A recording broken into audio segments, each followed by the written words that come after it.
Okay, you know how some countries, they just own a position on the pitch? Oh, yeah, definitely. When you think Italian football, I mean, almost instantly, you get this picture, right?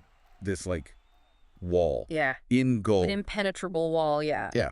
Built by some absolute We're legends. talking a whole lineage of goalkeepers who just made stopping shots look like breathing. That's exactly right. And that's what we're diving into today. Forget the highlight reels for just a sec. We want to get under the skin of it, the tactical side, the real intelligence behind those massive names. Yeah, the mastery. The mastery, exactly.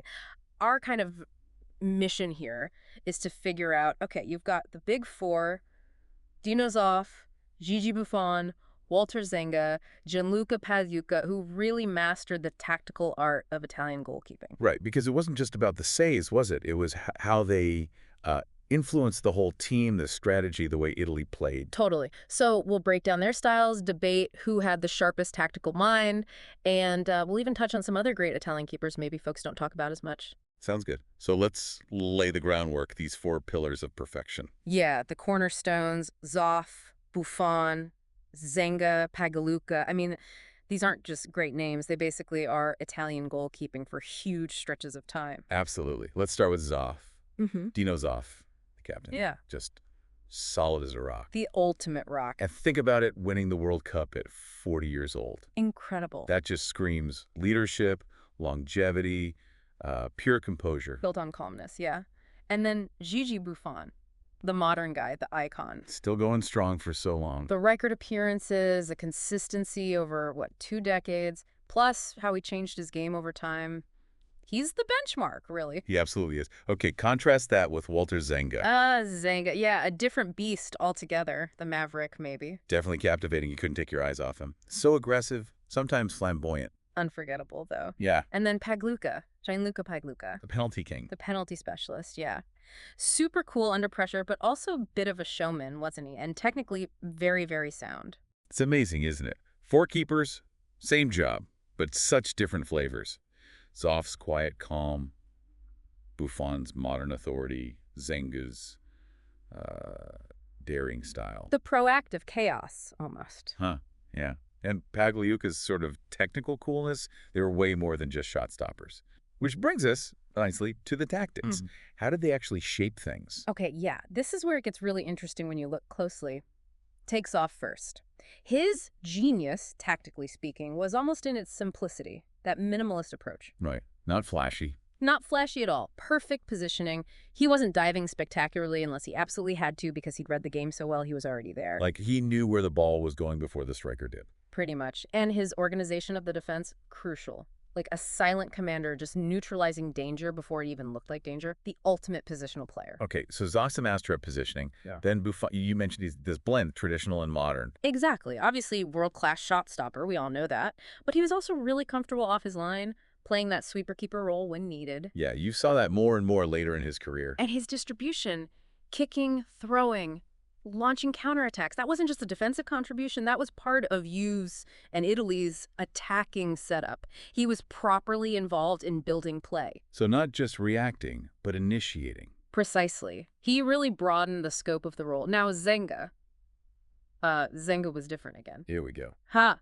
Well, in a way, he was kind of ahead of his time, maybe a precursor to that really aggressive sweeper keeper we see now. Coming miles out of his goal sometimes. Yeah, super proactive, always looking to come out and intercept through balls, cut things off early, which, it's a high risk, high reward, right? Definitely held your breath watching him. When he got it right, fantastic.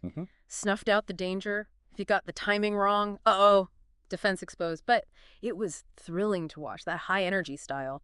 It absolutely was. Okay, and Pagliuca. Where did his tactical edge lie? Beyond the penalties, I mean. We all remember those. Oh, the penalties were huge tactically. Knowing your keeper is that good in a shootout, that gives the whole team a lift, maybe allows them to play with a bit more attacking freedom, knowing they've got that ace up their sleeve. Like a safety net. Exactly. But also his general composure, his solid technique, it meant his teams could afford to be a bit more adventurous going forward. They knew they had a reliable last line who wouldn't crumble under pressure. So he provided that stable base. Yeah, a foundation for attacking football. So you see, each one, in their own way, their tactics went way beyond just saving shots. They shaped defensive structures, even influenced attacking approaches. It's fascinating. 4 guys, same position, such different tactical impacts. But, even legends get criticized. What were the knocks against them? The Yeah. debates? Yeah, and what we often see is that the thing that made them great could also be the thing people picked at. For Zoff, that minimalist efficiency. Yeah. Some people saw it as lacking flair, maybe.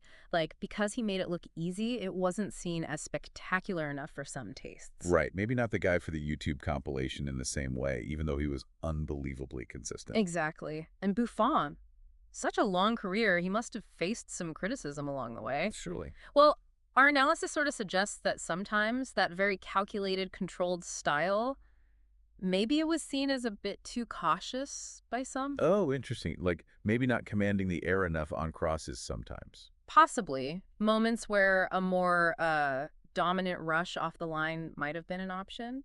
But then again, his longevity, his record, it's hard to argue with the results of his approach, really. That's a very fair point. Okay, Zenga. His style practically invited debate, didn't it? Oh, absolutely. That proactive rushing out we talked about. Yeah. When it went wrong, it could look bad, could leave the defense stranded.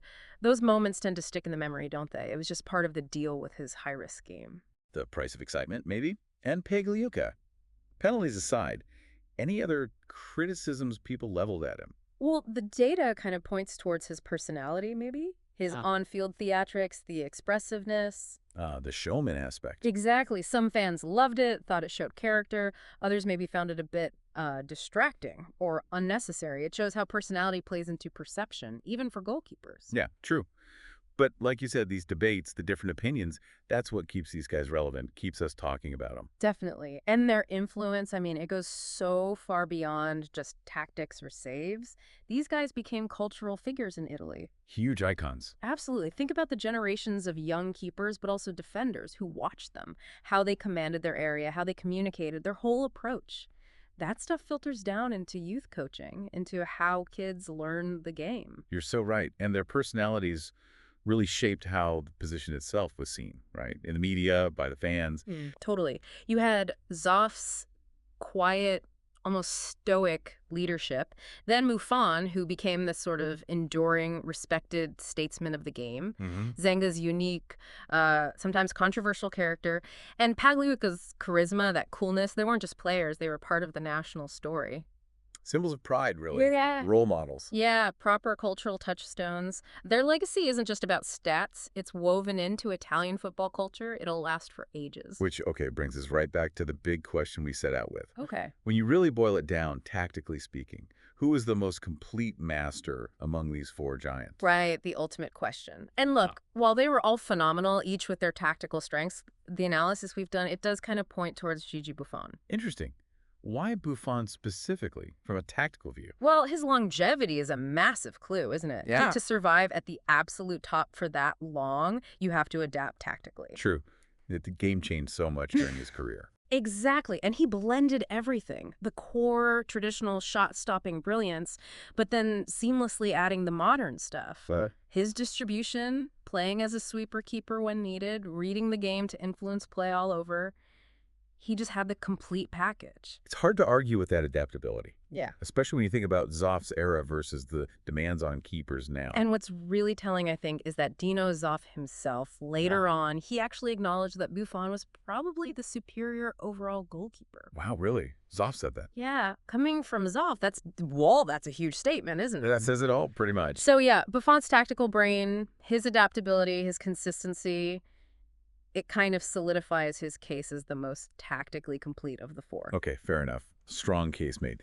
Now, before we finish up, we did want to give a shout out to some other fantastic Italian keepers, right? Yeah. Because the talent pool is just ridiculous. Oh, absolutely. Italy's been blessed. You can't forget Francesco Toldo, for instance. Toldo. Euro 2000.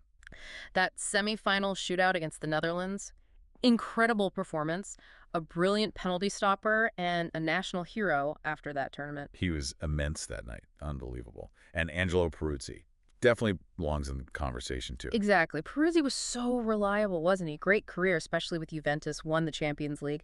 Just a top-class, consistent keeper for years. Yeah, maybe didn't have the longevity of Buffon, but peak Peruzzi was amazing. What about going further back? Fabio Cudicini. The Black Spider. Great nickname. It really was. Apparently for his all-black kit and his incredible reach, like a spider's web in the goal. A real imposing figure. And Enrico Albertosi. Heard he was a carrot. Oh, yeah. Known for being super acrobatic, maybe a little bit eccentric. Love it. Adds to the charm. Definitely memorable. And how about Giorgio Getzi? Kamikaze, they called him. Kamikaze? Why? Just apparently fearless, absolutely brave, would throw himself into anything, any challenge, hence the nickname. Wow. Okay, so the list goes on. It really does. These guys, maybe not always mentioned in the same breath as the main four, but they were all exceptional talents and show just how deep that Italian goalkeeping tradition runs. It's an incredible legacy. Yeah. So, okay, as we wrap this up, maybe a final thought for everyone listening. In today's game, the way football is now, what really makes a goalkeeper world-class? Good question. Is it still mostly about the shot stopping, the saves? Or have things like, playing out from the back with your feet, commanding the entire penalty area, even starting attacks, have those things become just as important, maybe even more so? That's a really great point to ponder, isn't it? It shows how much the position has evolved. The demands are just huge now. So much more to it than just keeping the ball out of the net. Definitely something to chew on. Anyway, hope you enjoyed this bit of soccer talk. Leave us a comment if you did. And make sure you subscribe to the AI Goat podcast for more deep dives like this one. Yeah, thanks for tuning in, everyone.